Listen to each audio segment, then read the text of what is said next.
राष्ट्रीय राजतंत्रों का उदय। ये राष्ट्रीय राजतंत्र यूरोप से संबंधित थे। राष्ट्रीय राजतंत्र से अर्थ सबसे पहले देख लेते हैं। ऐसा शक्तिशाली राजतंत्र जो राष्ट्रीयता से संबद्ध हो। इसके पूर्व के जो राज्य थे वो धर्म से संबंधित थे या क्षेत्रीयता से, सामंतों से संबंधित थे, जातीय समूहों से अथवा भाषा से संबंधित थे। राष्ट्रीय राजतंत्र जो इस काल में उदित हुए, इसका यह अर्थ भी कदापि नहीं है कि ये भाषा, क्षेत्रीयता या धर्म से संबंधित अब नहीं रहे। संबंधित तो रहे, किंतु अब मुख्य भावना के रूप में राष्ट्रीयता की भावना आ गई थी। इसके पूर्व यूरोप के देशों में राष्ट्रीयता की भावना नहीं थी। तो राष्ट्रीयता की भावना और राजतंत्र, राजतंत्र से अर्थ राजा के शासन से है। तो राष्ट्रीय राजतंत्रों का इस प्रकार से उदय होना यूरोप के संदर्भ में प्रारंभ हुआ। रेनर ने लिखा है, वस्तुतः सामंत छोटे राजा ही थे जो आपस में तो युद्ध करते ही थे, साथ ही साथ कभी कभी राजा से भी युद्ध कर लेते थे। स्पष्ट है कि राजा को चुनौती देने की शक्ति के रूप में सामंत इस समय थे। तो सामंतवाद का जब पतन हुआ तो स्वाभाविक रूप से राजा की शक्ति बढ़ी। हेनरी मार्टिन ने इसी संदर्भ में लिखा है कि सामंतवाद के आस्तीन में ऐसा हथियार छुपा है जो एक दिन उसी पर वार करेगा। तो राजतंत्र और शक्तिशाली राजतंत्र इस काल में स्थापित हुए जो भाषाई क्षेत्र को लेकर या भाषा को लेकर भी जागरूक थे, जातीय समूहों को लेकर भी जागरूक थे, लेकिन इन सब के ऊपर राष्ट्रीयता की भावना आ गई थी। इसी कारण इनको राष्ट्रीय राजतंत्र कहा जाता है। राष्ट्रीय राजतंत्र के विषय में या इसके पूर्व क्या व्यवस्था थी, इस पर हम बात कर लेते हैं। इसके पूर्व, ये 16वीं सदी की स्थिति थी। इसके पूर्व जो व्यवस्था थी राष्ट्रीय राजतंत्रों को उदय के पूर्व, उसमें सामंतवादी व्यवस्था स्थापित थी। सामंतवाद के बारे में जैसे मैंने अभी चर्चा की कि वस्तुतः ये छोटे राजा ही थे। एक राजा के अंतर्गत अनेक सामंत हुआ करते थे। सामंतों की अपनी पृथक सैन्य शक्ति होती थी। वो न्याय के प्रधान भी होते थे, प्रशासनिक व्यवस्था भी देखते थे। इसी कारण इनको छोटा राजा कहा गया। और कभी कभी तो इतने शक्तिशाली हो जाते थे कि ये राजा को भी चुनौती दे दिया करते थे। तो पूर्व व्यवस्था में ऐसी व्यवस्था सामंतवादी व्यवस्था थी।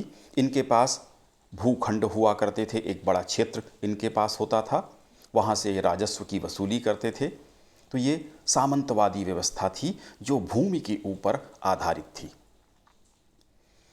दूसरी बात थी, पूर्व व्यवस्था में पवित्र रोमन साम्राज्य स्थापित था। रोमन साम्राज्य जो धार्मिक रूप से कैथोलिक राज्य से संबंधित है, सम्राट रोमन साम्राज्य होता कहलाता था। उसके अधीन अन्य राज्य जितने भी थे यूरोप के, वो माने जाते थे। तो उनका भी हस्तक्षेप राज्य के मामलों में हुआ करता था।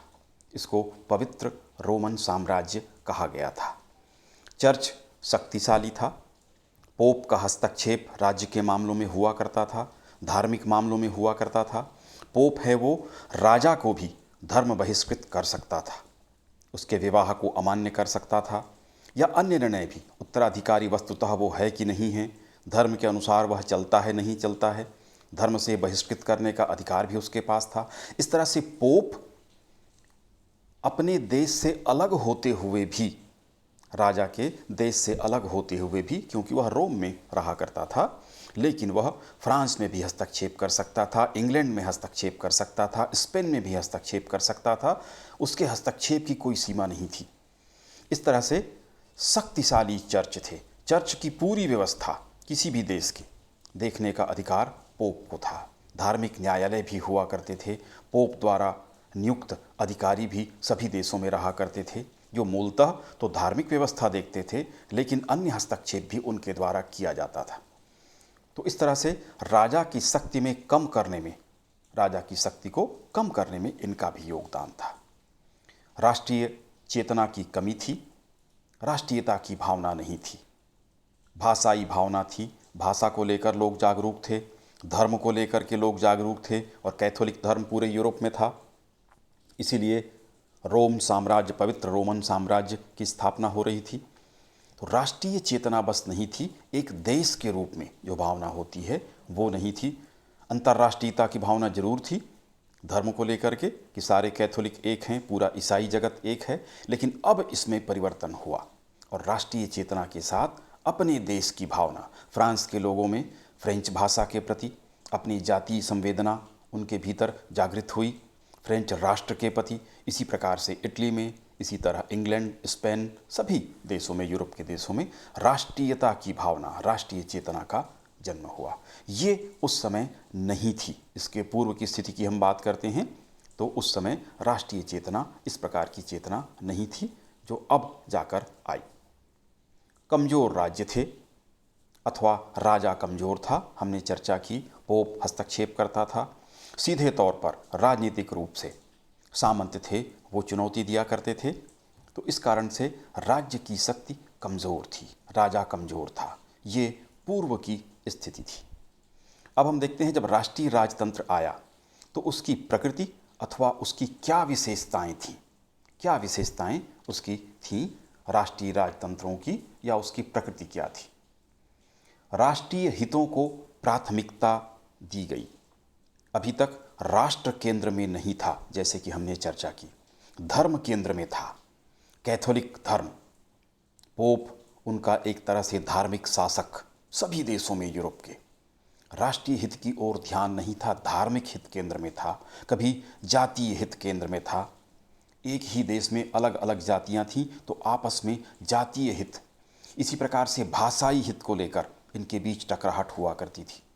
तो राष्ट्रीय हित प्राथमिकता में नहीं थे, राष्ट्रीयता की भावना ही नहीं थी। इस कारण से प्राथमिकता में राष्ट्रीय हित नहीं हुआ करते थे। किंतु राष्ट्रीय राजतंत्रों के आते ही राष्ट्रीय हित सर्वोपरि हो गया। फ्रांस पहले हुआ, इटली पहले हुआ, देश पहले हुआ, इंग्लैंड पहले हुआ, उसके बाद जाति, उसके बाद धर्म। तो राष्ट्रीय हितों को प्राथमिकता दी गई, ये इसकी प्रमुख विशेषता थी। दूसरी बात थी शक्ति संतुलन को महत्व प्राप्त हुआ।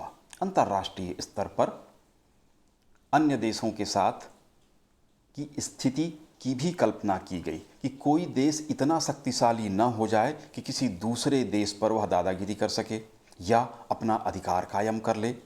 इस कारण से शक्ति संतुलन की नीति, इसकी विशेषता थी। सभी देशों ने, राष्ट्रीय राज्यों ने अपने राज्य के हित को देखा कि हम कहीं कमज़ोर ना पड़ जाएं, और अगर कमज़ोर पड़ रहे हैं तो विवाह की नीति, अन्य शक्तिशाली राजतंत्रों के साथ वैवाहिक संबंध स्थापित किए गए, गुटबंदी की नीति की शुरुआत हुई। अतः यह स्पष्ट है कि शक्ति संतुलन को महत्ता प्राप्त हुई, शक्ति संतुलन को महत्व दिया गया, अपने देश की स्थिति को अच्छा करने का, उच्च करने का प्रयास किया गया। शक्ति संतुलन में हमारा देश कमज़ोर न हो, इस बात का ध्यान रखा गया। निरंकुशता की प्रवृत्ति देखने को मिलती है। इनको बौद्धिक समर्थन भी प्राप्त हुआ। मैकियावेली इटली से थे, द प्रिंस ग्रंथ इन्होंने लिखा, बोडीन फ्रांस में, हॉब्स इंग्लैंड में, ये सभी निरंकुशता के समर्थक थे। बौद्धिक समर्थन भी इनको प्राप्त हुआ। ये इसकी विशेषता है राष्ट्रीय राजतंत्रों की कि वे निरंकुश हुए, किसी की शक्ति को उन्होंने स्वीकार नहीं किया। पोप की शक्ति को अस्वीकार कर दिया गया, राष्ट्रीय चर्च स्थापित हो गए। सामंतों की शक्ति को अस्वीकार किया गया, सामंतवाद का तो पतन ही हुआ। इस तरह से राजा निरंकुश हो गए और इनको आश्चर्य की बात ये थी कि बौद्धिक समर्थन भी प्राप्त हुआ। तो ये निरंकुशता की प्रवृत्ति इसकी विशेषता या प्रकृति में थी। वैभवपूर्ण जीवन, सभी राजाओं का जीवन वैभवपूर्ण था। उदाहरण आप ले सकते हैं, फ्रांस में पेरिस से 12 मील दूर वारसाय में विलासिता का केंद्र था। वहाँ का वारसाय का महल, राजा रानी, उनका परिवार, 18,000 उनके सेवक, राजा और रानी के परिवार के सामंत भी वहाँ निवास करते थे। पूरे वैभव के साथ, पूरी विलासिता के साथ स्थापित था। पेरिस को सुंदर बनाया गया था, महल दरबार वैभवपूर्ण हुआ करते थे और इसका अनुसरण पूरे यूरोप ने किया। तो वैभवपूर्ण जीवन का प्रदर्शन राजाओं के द्वारा किया गया। ये भी इसकी विशेषता थी। राजत्व का दैवी सिद्धांत इन्होंने स्वीकार किया। स्वाभाविक है, जब शक्तिशाली राजा होगा तो वह किसी को बर्दाश्त नहीं करेगा। निरंकुश राजतंत्र से अर्थ यही है कि दैवी सिद्धांत को स्वीकार किया गया। राजा ईश्वर का प्रतिनिधि होता है। मैकियावेली ने प्रिंस में यह समर्थन किया, हम चर्चा कर चुके। इस प्रकार से राजा शक्तिशाली हुआ और वह राजत्व के दैवी सिद्धांत को मानने वाला हुआ। उस पर किसी का नियंत्रण नहीं था, न सामंत का, न पोप का, न ही अन्य किसी का, न ही संविधान का। संविधान थे ही नहीं। आगे चलकर संवैधानिक राजतंत्र हुए, इस समय ये नहीं हुए। इस तरह से राजत्व के दैवी सिद्धांत को स्वीकार किया गया। सैन्यवाद या शक्ति को महत्ता प्रदान की गई। सैन्यवाद की प्रवृत्ति इस समय बढ़ती है क्योंकि राजा शक्ति संतुलन में विश्वास कर रहे थे, अपने साम्राज्य का विस्तार करना चाहते थे। इस कारण आधुनिक और प्रशिक्षित सेना को महत्ता प्राप्त हुई, शक्ति को इस प्रकार से महत्ता प्राप्त हुई। पृथक राजधर्म अथवा राष्ट्रीय चर्च स्थापित किए गए। अपने देश की पृथक धार्मिक व्यवस्था स्थापित की गई। सामान्यतः राजा का जो धर्म होता था वही धर्म प्रजा का भी हुआ। इस तरह राष्ट्रीय चर्चों की स्थापना हुई। इंग्लैंड में, फ्रांस में, इटली में, सभी जगह राष्ट्रीय चर्चों का विकास हुआ, जो सीधे तौर पर पोप के नियंत्रण में नहीं था। और धार्मिक या धर्म सुधार आंदोलन के पश्चात तो पोप से संबंध विच्छेद ही हो गया, क्योंकि प्रोटेस्टेंट मत के लोग पोप को स्वीकार ही नहीं करते थे। इस तरह से पृथक व्यवस्थाएं स्थापित हुई। जब राष्ट्रीय राजतंत्र स्थापित हुए तो प्रत्येक देश की अपनी पृथक धार्मिक व्यवस्था थी और उस पर राजतंत्र का, राष्ट्रीय राजतंत्र का पूर्ण नियंत्रण रहा। इस तरह की धार्मिक व्यवस्थाएं स्थापित की गईं। अगला था अंतर्राष्ट्रीय कूटनीति पर इन्होंने ध्यान केंद्रित किया। गुट बनाना, वैवाहिक संबंध स्थापित करना, शक्ति संतुलन की स्थापना करना, इस प्रकार की नीति अंतर्राष्ट्रीय कूटनीति की शुरुआत हुई। शक्ति संतुलन को केंद्र में रखा गया। अपना देश कमज़ोर न हो, इस पर ध्यान केंद्रित किया गया। तो ये राष्ट्रीय राजतंत्रों की प्रकृति कहें या उसकी विशेषताएं भी कह सकते हैं। इसके पश्चात हम देखेंगे राष्ट्रीय राजतंत्रों के उदय के क्या कारण थे, किन कारणों से राष्ट्रीय राजतंत्र का उदय हुआ। पहला था रोमन साम्राज्य का पतन। पवित्र रोमन साम्राज्य जिसकी मैंने चर्चा की, उसका विघटन हो गया और रोमन साम्राज्य के विघटन से राष्ट्रीय राजतंत्रों के उदय में बड़ा सहारा मिला, क्योंकि लगातार पोप की तानाशाही, मैंने चर्चा की, देश के भीतर चलती थी। यहाँ तक कि शासक को भी वह बहिष्कृत कर सकता था। तो रोमन साम्राज्य का पतन हुआ। रोम का या उसके लिए जो सम्राट होता था उसका नियंत्रण भी था पोप के अलावा। पोप का तो मुख्यतः धार्मिक नियंत्रण कहा जाएगा, लेकिन पूरे ईसाई जगत में किसी एक को, आमतौर पर जर्मनी के या ऑस्ट्रिया के सम्राट को ये उपाधि प्राप्त होती थी। उसका अप्रत्यक्ष नियंत्रण पूरे यूरोप पर हुआ करता था, वो समाप्त हुआ और इससे राष्ट्रीय राजतंत्रों का उदय हुआ। कुस्तुनतुनिया पर मुस्लिम आधिपत्य 1453 में स्थापित हुआ। पूर्वी रोमन साम्राज्य की राजधानी थी कुस्तुनतुनिया या इस्तांबुल, या इसको कॉन्स्टेंटिनोपल भी कहा जाता है। तुर्कों या मुस्लिमों ने यहाँ पर आधिपत्य स्थापित कर लिया। यूरोपीय राज्यों या राजाओं को चुनौती प्राप्त हुई। बड़ी संख्या में यहाँ से लोग स्थापित हुए और विस्थापित होकर यूरोप की ओर गए। राजाओं को चुनौती मिली और इससे राष्ट्रीय राजतंत्रों के विकास को बड़ा सहारा, बड़ा प्रोत्साहन मिला, क्योंकि शक्तिशाली सेना के साथ ही इनका सामना किया जा सकता था। क्रूसेड्स शुरू हो गए, जिसको धर्म युद्ध कहते हैं। इस तरह से धर्म युद्धों की शुरुआत हुई। तो कुस्तुनतुनिया पर मुस्लिम आधिपत्य के साथ राष्ट्रीय राजतंत्रों को बहुत प्रोत्साहन मिला। पुनः जागरण हुआ। धर्म सुधार आंदोलन यूरोप में शुरू हो गए। धार्मिक और सभी क्षेत्रों में जागृति आई। तो एक प्रधान कारण बना। अगला था पुनः जागरण। जैसे मैंने चर्चा की, कुस्तुनतुनिया पर आधिपत्य के कारण बड़ी संख्या में जो ईसाई वहाँ पर थे, यूरोपीय वहाँ पर थे, वो भागकर अपने देश की ओर पहुँचे और वहाँ जाकर उन्होंने जागृति फैलाई। जागृति लाने में उनका योगदान रहा। यह पुनः जागरण कहलाता है।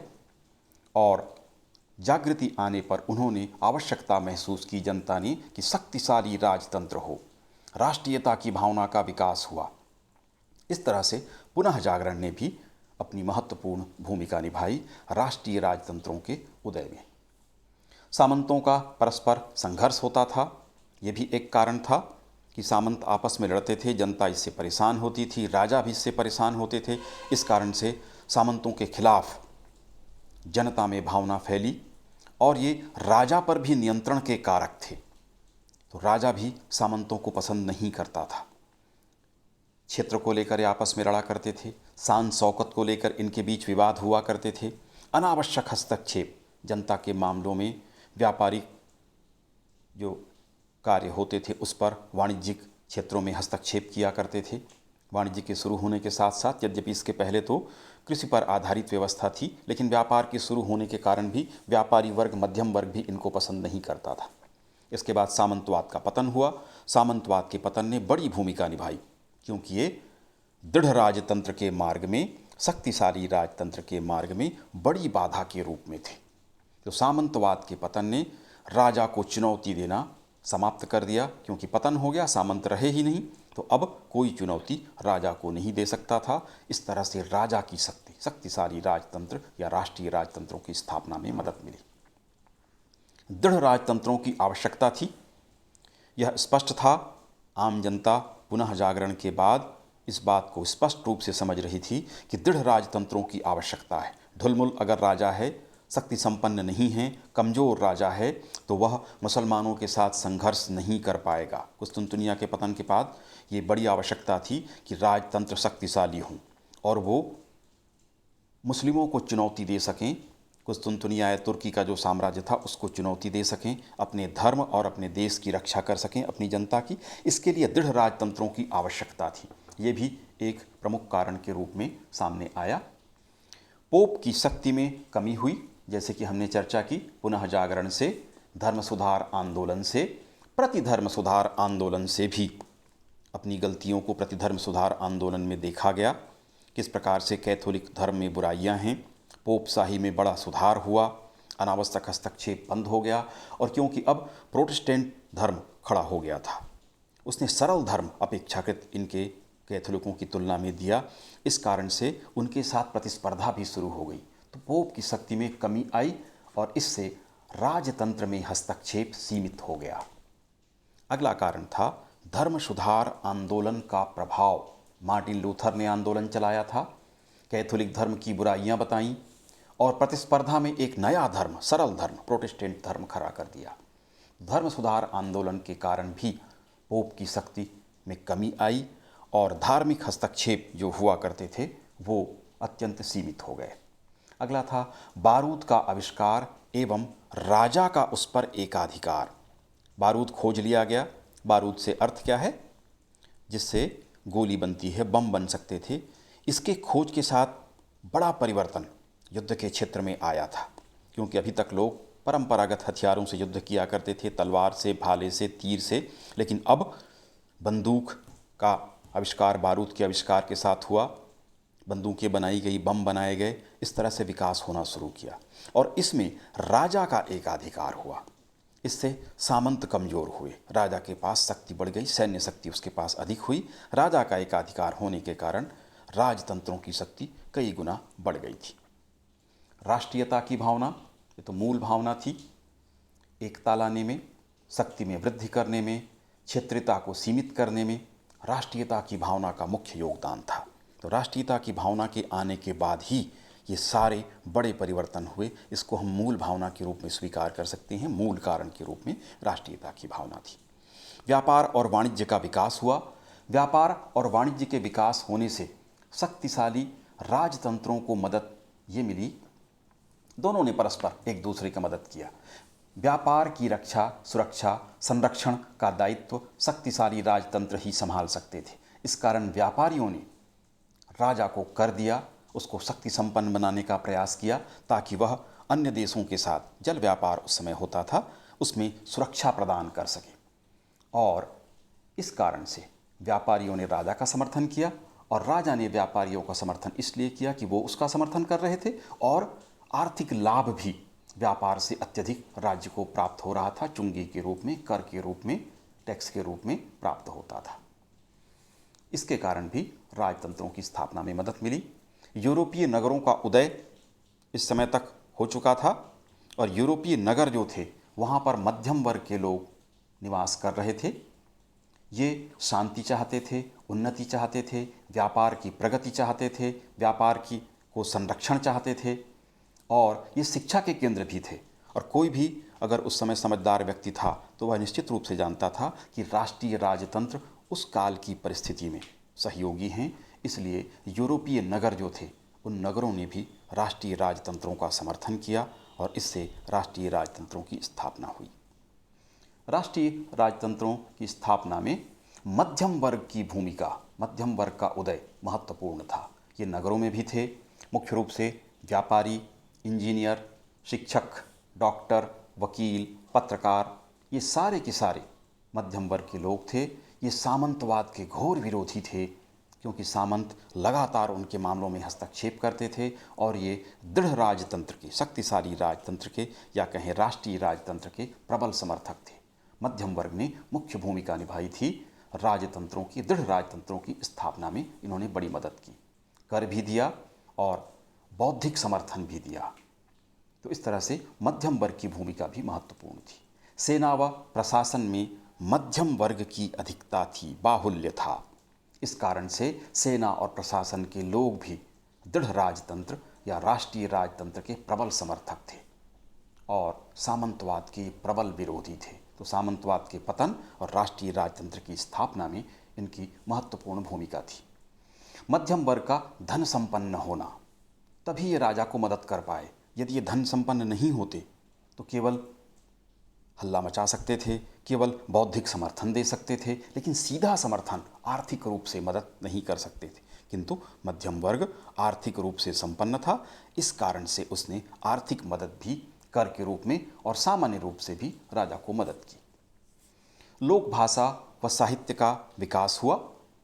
लोक भाषा ने भी राष्ट्रभाषा का रूप लिया, जैसे फ्रांस में फ्रेंच भाषा ने, इटली में इटालियन भाषा ने। तो एक देश, एक भाषा, एक धर्म या धर्म की एक व्यवस्था, इस तरह की बात उस समय चली। इसके पहले हम देखते थे कि लैटिन भाषा पूरे यूरोप में छाया हुआ था। लोक भाषा में कोई बात, धर्म की बात तो बिल्कुल नहीं होती थी, लैटिन में ही होती थी। इस कारण से आम लोग उसके संपर्क में नहीं आते थे, समझ नहीं पाते थे। अपनी उन्नति अगर करना है तो अपनी राष्ट्रभाषा में, अपनी लोक भाषा में होनी चाहिए। लोक भाषा की जब शुरुआत हुई तो उससे राष्ट्रीय राजतंत्रों को मदद मिली। जो बातें कही गई वो स्पष्ट रूप से लोगों को समझ में आई और भाषा ने भी एकता का काम किया। पूरे इटली में इटालियन, पूरे फ्रांस में फ्रेंच, पूरे इंग्लैंड में इंग्लिश, इस तरह की भाषा ने राष्ट्रीय एकता के लिए महत्वपूर्ण योगदान दिया। तो लोक भाषा और साहित्य के विकास ने, और इसमें जो बातें कही गई राष्ट्रीयता की बातें, वो सबको समझ में आई। अगला था विचारकों और बुद्धिजीवियों का समर्थन।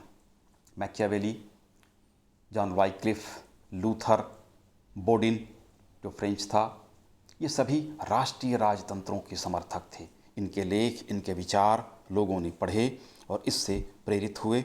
तो इनके विचारों ने भी महत्वपूर्ण भूमिका निभाई। प्रबुद्ध राजा की परंपरा उस समय थी। प्रबुद्ध राजा, शक्तिशाली राजा, इस तरह की परंपरा मुख्य रूप से जर्मन संघ में, ऑस्ट्रिया, जर्मनी के क्षेत्र में शुरू हुआ। रूस, फ्रांस, इंग्लैंड, यहाँ भी प्रबुद्ध राजा की परंपरा थी। तो राजा अगर प्रबुद्ध होगा तो निश्चित रूप से शक्तिशाली भी होगा, उसकी व्यवस्था वह करेगा। तो प्रबुद्ध राजतंत्रों की परंपरा चली और इससे भी सहायता मिली राष्ट्रीय राजतंत्रों के विकास में।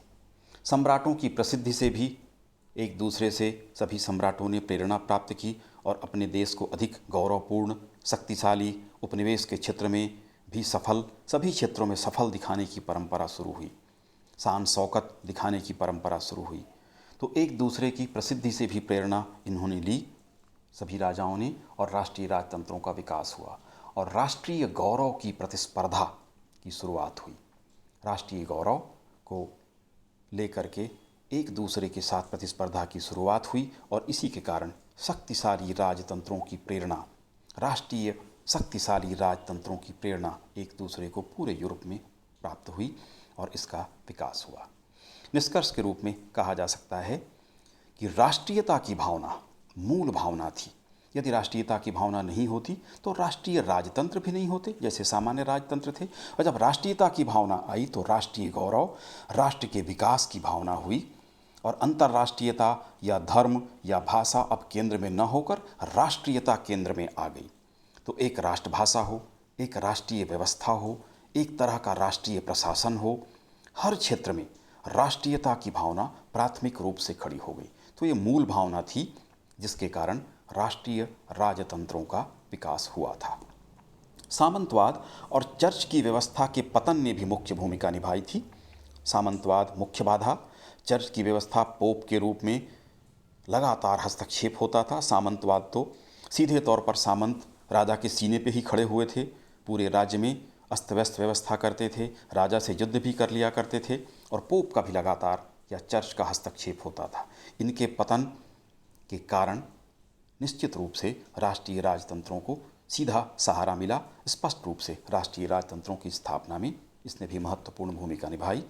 बारूद पर राजा का एकाधिकार हुआ और मध्यम वर्ग का सहयोग राजा को प्राप्त हुआ। इन कारणों से प्रमुख कारणों के रूप में हैं जिसके कारण राष्ट्रीय राजतंत्रों का विकास हुआ, किंतु राष्ट्रीयता की भावना इन सब के मूल में थी। मध्ययुगीन व्यवस्था के साथ 3 विशिष्ट संस्थाएं जुड़ी हुई थीं। सार्वभौमिक चर्च व्यवस्था, सार्वभौमिक पवित्र रोमन साम्राज्य तथा भूस्वामित्व एवं स्थानीय प्रशासन की सामंती व्यवस्था। इन संस्थाओं के नष्ट होने से अथवा कमज़ोर होने से राष्ट्रीय राजतंत्रों का उदय संभव हुआ।